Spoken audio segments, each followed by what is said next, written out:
자, 조금 늦게 시작했지만 부지런히 또 집중적으로 한번 해보면 또 돼. 자, 산속에서라는 작품이에요. 산속에서. 제목은 언제나 문학 작품을 감상하기 가장 먼저 영순위, 1순위가 아니라 영순위로 확인해야 될 게 시의 제목이에요. 아까 우리가 시험범위라고 얘기한 거 있잖아. 백석 시인의 남신이주 유동 박시봉방. 학교에서 해설해 주셨니? 해설 안 해주시고 시험 보지? 해주시긴 해주신데 남신이주 유동 박시봉방이 무슨 뜻이야?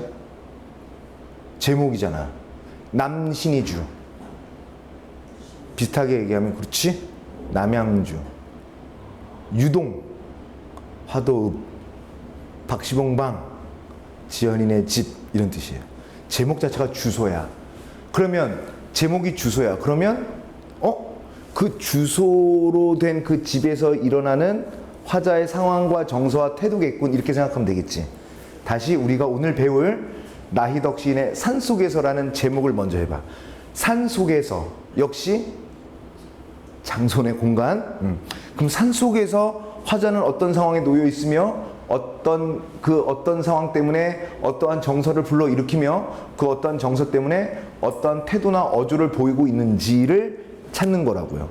이렇게 해야 돼요. 무턱대고 그냥 읽고 하는 게 아니에요. 자, 언제나 그렇듯이 짧지만 그래도 사연으로 되어 있는 이 작품 선생님이 한번 읽어봅시다.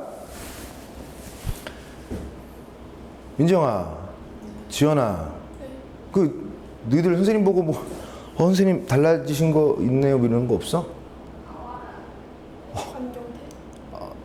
안경태? 안경태도 바뀌었지만. 응? 그래. 아니, 머리 스타일? 넥타이? 염색했는데 아무도 안 봐도. 민정이 평소에 선생님한테 관심이 없으니까 그래. 맨날 똑같지 뭐. 자, 승민이는 알면서 얘기 안 했잖아. 자, 잘했습니다. 자, 산속에서 한번 읽어볼게. 길을 잃어보지 않은 사람은 모르리라. 터덜거리며 걸어간 길 끝에 멀리서 밝혀져 오는 불빛의 따뜻함을. 막무가내의 어둠 속에서 누군가 맞잡을 손이 있다는 것이 인간에 대한 얼마나 새로운 발견인지 산속에서 밤을 맞아본 사람은 알리라. 그 산에 갇힌 작은 지붕들이 거대한 산줄기보다 얼마나 큰 힘으로 어깨를 감싸주는지. 먼 곳의 불빛은 나그네를 쉬게 하는 것이 아니라 계속 걸어갈 수 있게 해준다는 것을. 괜찮은 시예요. 나희덕 시인 알아? 처음 경험하죠. 그러니까 처음 듣지, 학교에서 배울 때. 선생님 잘 알거든요. 선생님 대학교 1학년 때 시 쓰는 모임에 한참 위에, 저보다 나이가 좀 더 많거든요. 저보다 한 대략 10살 정도 많으세요. 근데 어느 자리에서 이렇게 해화동 서울 대학로에서 이렇게 했는데 오셨어요. 오셔서 시는 이렇게 쓰는 거야. 나는 이런 시가 좋더라. 여성분입니다. 그리고 되게 외모도 예쁘시고 지금은 이제 나이가 많이 드셨지. 근데 맛있는 거 사주셨어요. 전하고 막걸리. 그때 했는데. 왜 이 얘기를 하냐면 그때 그 말이 생각이 나. 그 나희덕 시인이 뭐라고 그랬었냐면 시는 섬세해야 돼.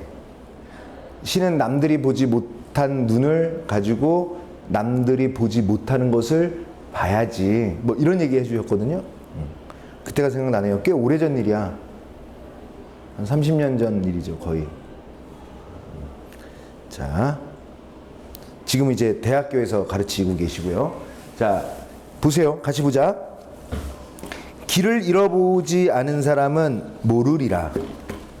내가 어떻게 하리라 라고 할 때 리라가 들어가지만 내가 리라가 아니라 그런 사람은 뭐뭐리라 라고 한다는 것은 추측입니다. 그래서 설명을 하면 이렇게 되는 거예요. 길을 잃어보지 않은 사람은 모르리라 라고 해서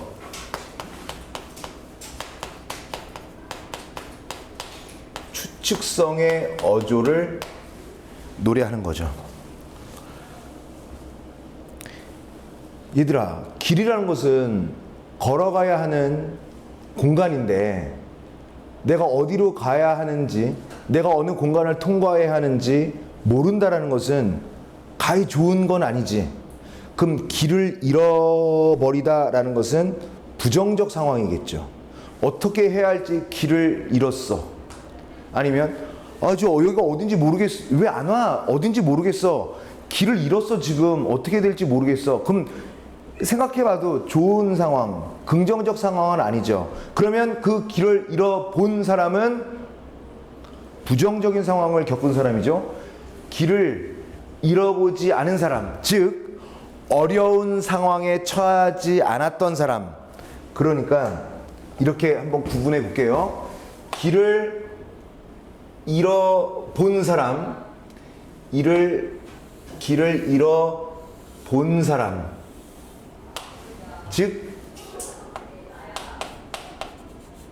고통이나 어려움에 처한 상황을 얘기하겠죠. 그러니까 고통이나 어려움에 처한 사람은 알 텐데 그렇지 않아 본 그런 긍정적인 상황에만 있었던 사람은 아마 모를 거다. 시련을 겪어보지 않은 사람은 모를 거다. 고통이나 절망과 좌절감을 경험해보지 않은 사람은 아마 모를 거다. 터덜거리며 걸어간 길 끝. 왜 터덜거리겠어요? 터덜거리며 라는 것은 걸음걸이의 모양을 얘기하는 건데, 걸음걸이의 모양인데 힘 있고 강단 있게 당당하게 떳떳하게 걸을 때는 터덜터덜 걷지 않지. 터덜터덜은 어떤 모양이야? 지쳐있거나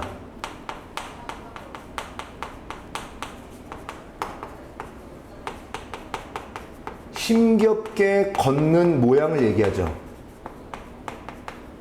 그래서 지쳐있거나 힘겹게 걸어간 그 길 끝에 멀리서 밝혀져 오는 불빛이 따뜻함을. 자,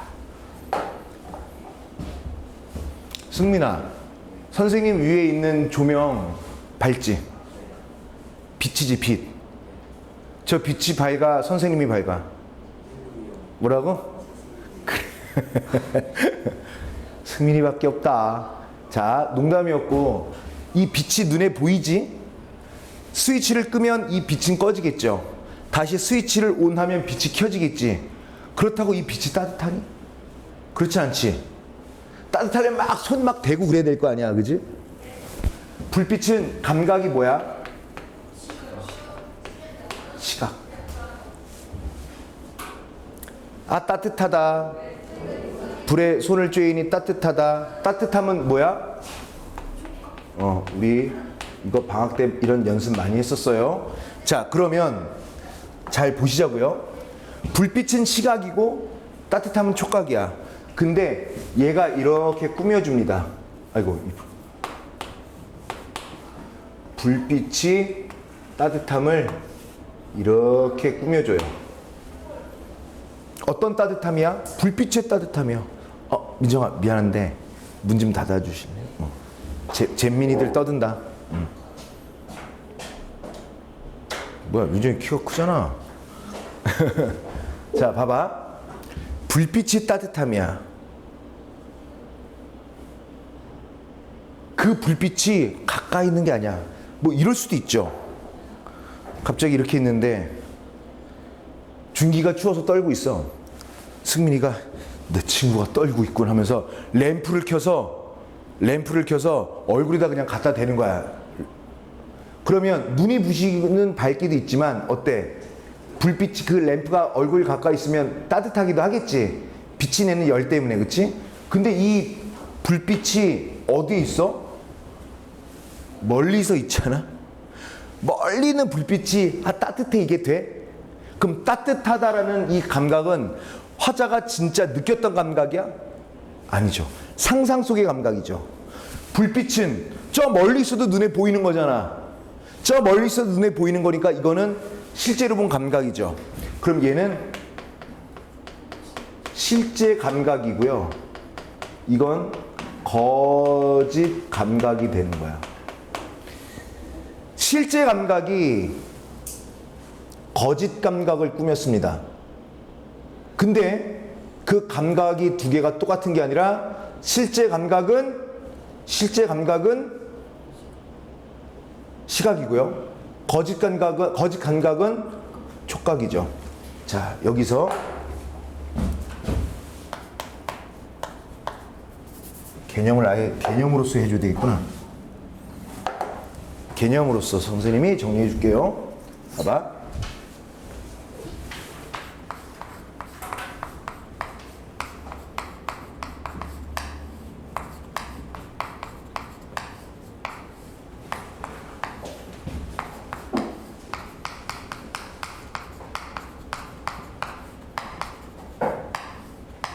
실제 감각의 거짓 감각화.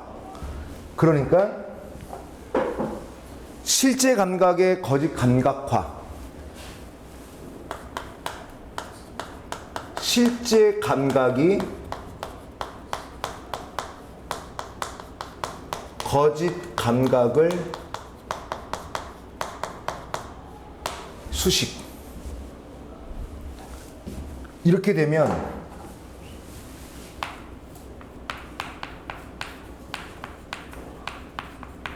공감각적 심상이라고 합니다. 공감각적 심상은 뭐라고요? 실제 감각의 거짓 감각화. 여기서는 실제 감각이 거짓 감각을 수식한 거다. 이거 101% 시험에 나와요. 공감각적 심상. 1학년 1학기 첫 시험에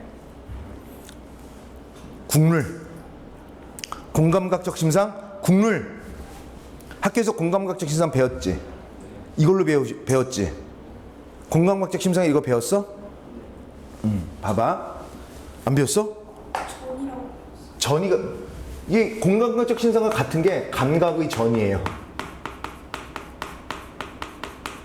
전이했다라는 게 요 화야. 거짓 감각으로 전이 되었다. 같은 말이야. 배웠네. 자, 그러면 잘 보세요.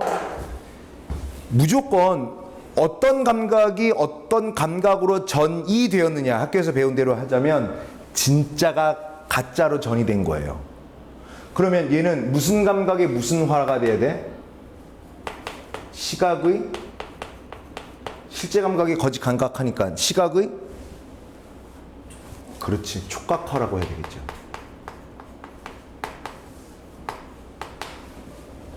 다른 예를 한번 들어볼게요. 요런 예도 있습니다.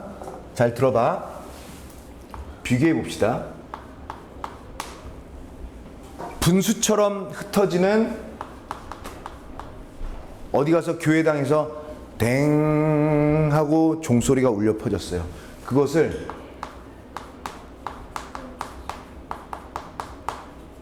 푸른 종소리라고 얘기했어. 그러면 얘를 또 따져보세요. 푸른은 무슨 감각이야? 시각이죠. 그 다음에 종소리는 무슨 감각이지? 청각이죠. 실제 감각에 거짓 감각하는 그대로인데 얘는 푸른 종소리에서 실제 감각은 뭔 것 같아? 땡 종소리가 울렸는데 실제로 들린 건 뭐야? 얘가 실제 감각이죠. 댕 했는데 그걸 어떻게 푸르다라고 느껴? 푸른 것은 무슨 감각이야?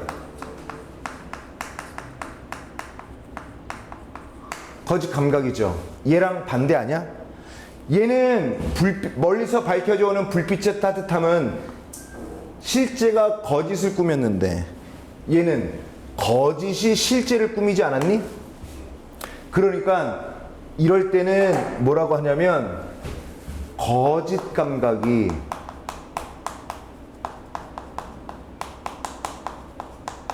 실제 감각을 수식했다라고 하지만 얘는 불변. 감각의 전이는 실제 감각을 거짓 감각화해야 되는 거예요. 그래서 얘는 실제 감각이 거짓 감각을 수식해줬고요. 얘는 거짓 감각이 실제 감각을 수식해줘서 수식의 관계는 바뀌어 있으나 우리는 언제나 감각의 전이, 즉 공감각적 심상은 실제 감각의 거짓 감각화라고 하는 거예요. 그럼 얘는 뭐의 무엇화야? 그렇지. 실제의 청각의 시각화라고 하는 거야. 이 정도면 감각의 전이 설명 거의 끝난 거라고 봐. 괜찮아? 맞죠? 그 하나 더 따져봐야 됩니다. 지금 이 1년만 보세요. 얘가 1년, 얘가 2년, 얘가 3년, 얘가 4년으로 돼 있죠. 1년만 보면 문장 1년을 문장으로 한번 봐봐. 길을 잃어보지 않은 사람은 모를 거야. 터덜거리며 걸어간 길 끝에 멀리서 밝혀져 오는 불빛의 따뜻함을 얘가 목적격 조사거든요. 목적격 조사인 목적어가 맨 마지막에 오는 경우는 이상한 문장이에요. 얘를 정상적인 문장으로 해볼까? 터덜거리며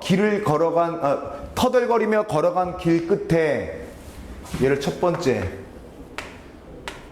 멀리서 밝혀지는 불빛의 따뜻함을 길을 잃어보지 않은 사람은 모를 거야.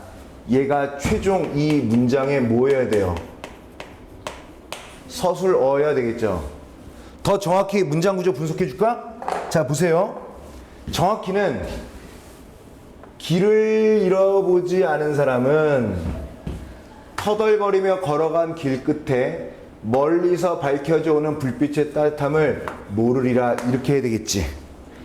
얘가 주어, 부사어, 목적어, 서술어. 우리 문장 구조는 서술어가 맨 마지막에 와야 하는데 서술어가 중간에 와버렸죠. 그리고 목적어가 이상하게 실이 맨 뒤에 위치해 있죠. 그 문장 구조가 바뀌었죠. 이렇게 어순을 바꿈으로 인해서 의미를 강조하거나 운율을 형성하려고 하는 수사법을 도치법이라고 해요. 그래서 1년에는 무슨 법이 사용되었다? 도치법이 사용되었다. 또 모두 사용되었다. 감각의 전이, 공감각적 심상도 같이 사용되었다. 맞죠? 자, 그러면 요거 하나만 되짚고 2연으로 넘어갑시다. 모를 거야. 이 불빛이 주는 이 따뜻함을 모를 거야. 길을 잃었던 사람에게는 이 불빛의 따뜻함이라는 것은 얼마나 희망이 되고, 얼마나 위로가 되며, 얼마나 안심이 되어주며, 얼마나 자기 자신에게 의지가 되는지. 그래서 불빛의 따뜻함은 긍정이죠. 희망, 의지, 위안, 이런 것들이 되겠죠.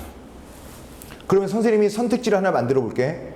화자는 희망이나 위안 또는 의지가 될 수 있는 시어를 감각의 전이를 통해 제시하고 있다. 맞아, 안 맞아? 맞는 말입니다. 그렇게 공부하는 거야. 물론 여러분들이 지금 선생님이 즉석에서 문제를 만드는 것처럼 막 뽑아낼 수 없다는 건 아는데 계속 선생님이랑 싱크를 맞추고 가는 거야. 그러면 선생님 수준은 되죠. 선생님 수업 좀 쳐. 잘 들어봐. 야, 이게 좀 듣다 보니 들을만하지 않냐? 여러분들의 노력에 따라 달려있어요. 근데 선생님이 왜 수업이 왜 재밌고 막 이렇게 준비 열심히 해주고 싶은 줄 아니? 너희들이 좋은 학생이어서 그래요. 닭이 먼저냐 달걀이 먼저냐? 모르겠어요. 나는 달걀이 먼저지 닭이 먼저지. 근데 좋은 선생이 먼저냐 좋은 학생이 먼저냐는 확실합니다. 좋은 학생이 먼저여야 돼요. 그러니까 선생님이 열심히 하는 거야. 왜 그런지 너희들은 지금은 몰라. 열심히 해. 자, 2연 보세요. 막무가내의 어둠 속에서. 자, 이 불빛과 상대되는 시어 아닐까요? 어둠도 그냥 막무가내의 어둠인 거야. 어둠 또한 시각적 심상이죠. 그러면 어둠이라는 것은 아까 불빛 또는 따뜻함, 이거는 희망과 의지와 위안이었다면 어둠은 뭐야? 불안하죠. 고통일 수도 있겠죠. 고난이나 슬픔일 수도 있겠죠. 그러니까 온갖 부정적인 거 다 갖다 붙이면 돼요. 고난, 슬픔, 어려움, 막막함, 이런 거 다 됩니다. 이 속에서 누군가 맞잡을 손이 있다는 것이, 누군가 고난을 겪고 있고 슬픔에 빠져 있고 어려움에 처해 있고 막막한 상황인데 여기에 누군가를 맞잡을 손이 있다는 것은 인간에 대한 얼마나 새로운 발견인지. 그래? 손은 인간 것이니까요. 이게 무슨 뜻이냐면 되게 중요한 거야. 화자가 깨달은 겁니다. 그러니까 인간이라는 것은, 이걸 해석해 볼게.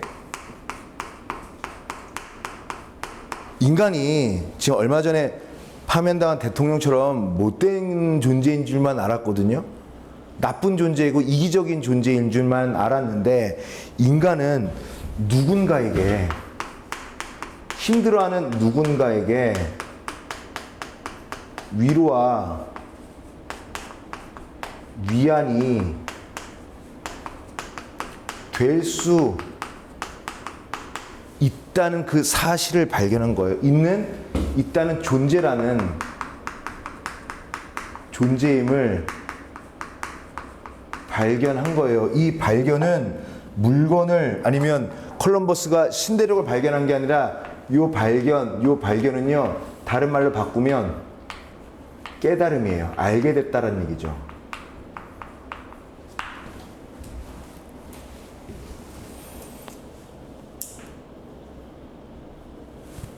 괜찮을까?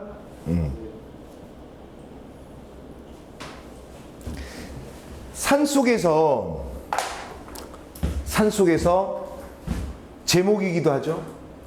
산속에서 밤을 맞이해 본 사람, 밤을 맞아본 사람은 알 거야. 밤.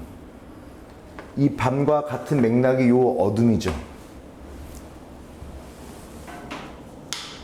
그러면 어둠이란 건 아까 선생님이 뭐라고 설명했었니?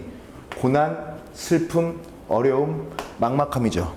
그럼 산속에서 밤을 맞이했다는 것은 얼마나 위험한 거야.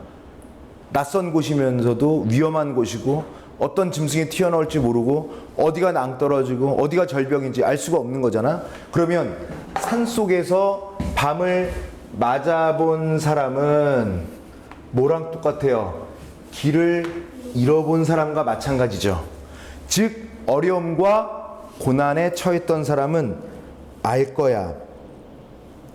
뭐가? 그 산에, 이런 산이 이렇게 있거든요. 이 산에서 깜깜한 밤에 길을 잃었는데, 산에, 그 산 속에 갇힌 작은 지붕들이 이렇게 있네. 지붕들. 이 지붕들이 거대한 산줄기보다 얼마나 큰 힘으로 어깨를 감싸주는지. 자, 보세요. 자, 선생님이 그림을 다시 한번 그려볼게. 자, 이런 어마어마한 산 속에서 어둠 속에 갇혀 있었단 말이야. 그런데 여기에 작은 지붕들이 이렇게 있어. 내가 길을 잃었는데. 응? 그러니까 그 산에 갇힌 작은 지붕들은 또 역시 뭐랑 연결돼? 누군가 맞잡아줄 손과 연결되죠. 왜? 어둠 속에서 저 작은 지붕, 어둠 속에서 헤매고 있을 때, 고통스러워하고 길을 잃고 고난에 처했을 때 저 작은 집에 가서 쉬면 되잖아. 그러면 이 작은 지붕들이라는 것은 또 역시 마찬가지겠죠. 뭔데요? 이 손이랑 똑같은 거죠. 위로, 희망, 의지, 위안 이런 것이 연결되겠죠. 그리고 나서 또 잘 보세요. 선생님이 그림을 다시 그린 이유가 지금 선생님이 그림을 다시 이렇게 크게 이렇게 그렸잖아요. 이게 왜냐면 거대한 산줄기라는 것 때문이에요. 거대한 산줄기. 얘는 큰 겁니다. 근데 작은 지붕은 작은 거예요. 거대한 산줄기는 규모가 큰 거고요. 작은 지붕은요, 규모가 작은 거예요. 그러니까 얘는 뭐야? 큰 것과 작은 것이 어떻게 된 거야? 대조 또는 대비가 된 거죠. 여기서 큰 게 긍정이라는 거야? 작은 게 긍정이라는 거야? 작은 게 긍정이라는 겁니다. 큰 것이 주는 위험함이 작은 것으로, 그러니까 큰 것이 부여한, 큰 것으로부터 느낄 수 있는 위협, 위압감, 어려움, 고난, 시련, 고통, 위험함, 이런 것들을 작은 것들이 큰 힘이 되어서 어깨를 감싸준다는 거예요. 근데 이것도 이상하지? 지붕이 어떻게 어깨를 감싸주니? 지붕은 뭐가 된 거야? 사람이 아닌 것을 사람으로 표현한 뭐가 된 거지? 의인화가 된 거죠.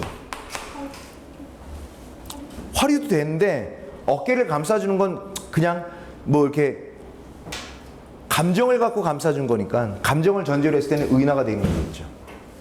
그리고 얘 또한 도치된 거 아니야? 똑같이 해볼까요? 다시 한번 맞춰볼까요? 얘들아 봐봐.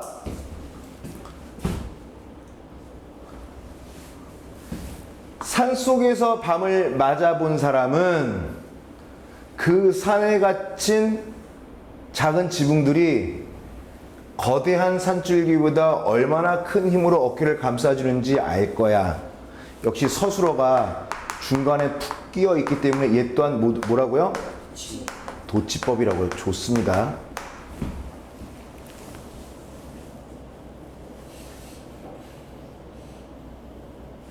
얘랑 이 1년과 3년이 좀 비슷하지 않아? 문장 구조가? 그래서 이걸 뭐라고 하냐면, 오케이. 1년과 3년은 1년과 3년은 똑같지는 않은데 문장 구조가 유사하기 때문에 유사한 통사 구조가 반복된다. 이렇게 얘기할 줄 아셔야 되겠죠, 그치?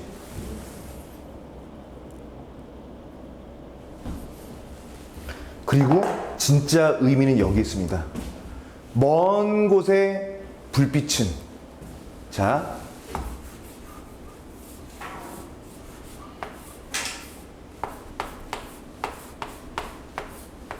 먼 곳의 불빛은, 먼 곳의 불빛은 나그네를 쉬게 하는 것이 아니다. 영어로 따지자면 not a bat야. 뭐가 낫이야? 나그네를 쉬게 하는 게 아니다. 여기서 쉰다, 쉬게 하는 것은 뭐냐면 일시적으로, 임시로, 순간 나그네를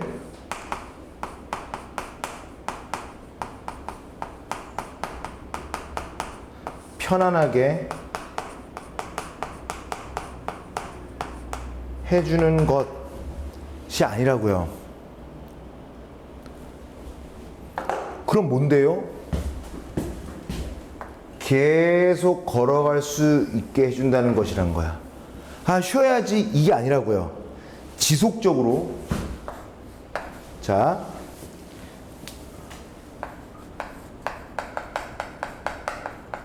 어려움에 처한 나그네가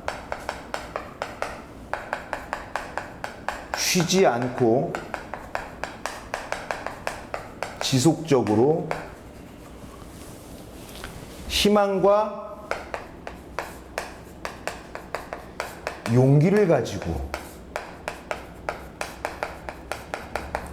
계속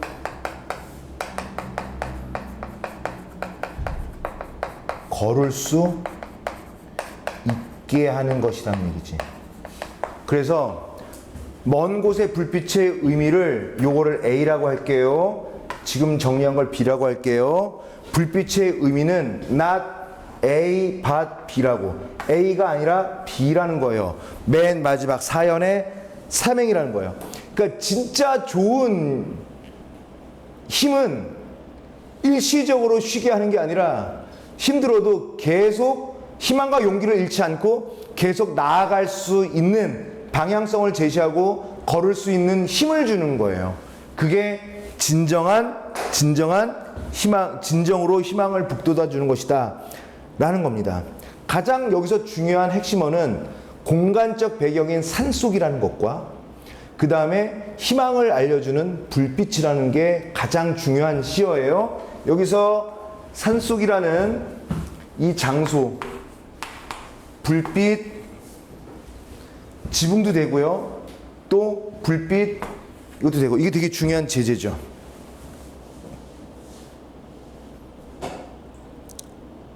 괜찮지? 결국의 의미는 뭐야? 우리가 누군가의 불빛이 되었으면 하는 소망이 있는 거예요. 자, 마지막 정리. 이 시가 결국 얘기하고자 하는 것은 뭐냐면 우리가 불빛으로부터 위로와 희망을 받는 게 아니라 그게 아니라 우리 스스로가 누군가에게 불빛이 되고자 하는 어떤 뭐 생각이 바탕에 깔려 있다 이렇게 볼 수 있는 거죠. 괜찮지? 괜찮죠? 오케이 여기까지 한번 해볼게요.